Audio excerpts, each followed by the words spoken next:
Hi, welcome to this part of my review featuring Fabula Ultima, TTJRPG. If you haven't seen the other parts of my review, featuring this tabletop role-playing game that seeks to bring the Japanese video game RPG experience to your gaming table, please check out the playlist in the description below. This time we are going to start talking about the rules, beginning with the scenes. In order to play the game, you must first understand the concept of scenes.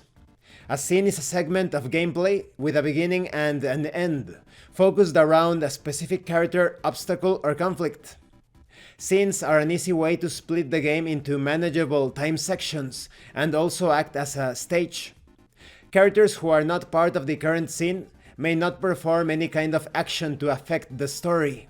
It is the game master's responsibility to declare the beginning and end of each scene, but the players can ask the game master to set up specific scenes as well.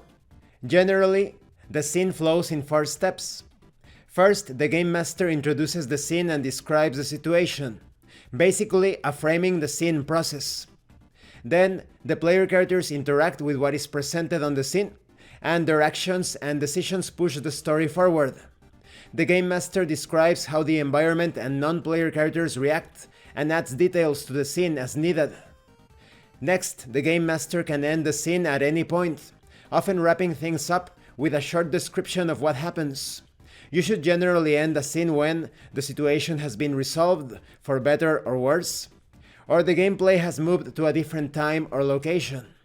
Once a scene has ended, another one will begin. Once you start playing, you will find that scenes tend to flow naturally, so you will rarely have to check whether a scene has ended or not. That said, some rules and effects rely heavily on the scene structure. It's important to note that there are various types of scenes. For example, conflict scenes. When the hero's goals clash with those of another faction, things can get heated, and the game master may declare the beginning of a conflict scene, be it a battle, a breakneck chase, or a tense audience with a king. During a conflict, the camera zooms in and the character's actions are tracked in greater detail. We also have interlude scenes. There will be moments in the game where the story moves at a slower pace. A trek across the plains, the long descent down a cavern, a night of rest in town, or even a month spent waiting for an ally to recover. Instead of a moment-by-moment scene, we can describe these situations as a sequence of short frames that shows our heroes as they perform a variety of activities. During an interlude scene, or an interlude, each player describes the general task their character performs, whether it's searching the village for someone or staying on the lookout for dangers in a dungeon. However, if a player wants to have a detailed interaction with someone or something, you should switch back to a standard scene. There are also Game Master scenes. If the Game Master wants, he or she may play a scene in which no player character is present, and in which the players are simply spectators, separate from their characters. These Game Master scenes can be used to foreshadow an event, introduce a future threat, or show a villain in action. They work just like cutscenes in a video game, or pre-title scenes in many movies and TV show episodes. Game Master scenes are an excellent way to add depth to protagonists and provide a sense of narrative tension. And this concludes this part of the review. In the next part of the review, we are going to talk about sessions, campaigns, and important rules. I find it interesting how this tabletop role-playing game takes examples from Japanese tabletop RPGs. That is, in Western traditional RPGs, you usually have the Dungeons and Dragons situation where you enter a room and the game master describes, or rather the dungeon master describes, the features, the furniture, chests, any sort of thing that they encounter within the room, and then the player characters interact with the features of the room.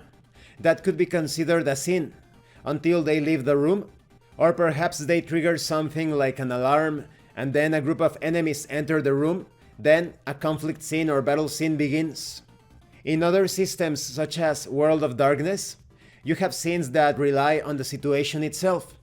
But when it comes to Fabula Ultima, it takes examples from, let's say, Shinobigami, or perhaps a similar approach, in which these scenes are presented as the scenes in a play, rather than a simulation of a real-life situation within the fiction. That is, great importance is given to drama, as a display of a structured narrative, rather than a completely organic and unfolding chain of events. I think this is great if you were to take a look at Fabula Ultima as a cinematic experience provided by the cutscenes in a video game.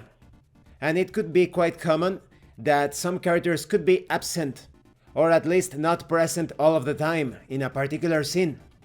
Obviously, this could be considered the cutscenes in a video game, or perhaps those sections when some characters are unavailable, either due to the mechanics or the flow of the story. But once you go into the field, once you go into the dungeon or whatever site that you are exploring, then it's going to feel like the action or gamey aspect of a JRPG video game. Thank you for watching this part of the review, and thank you for your likes and your comments. If you have any questions or comments, please let me know.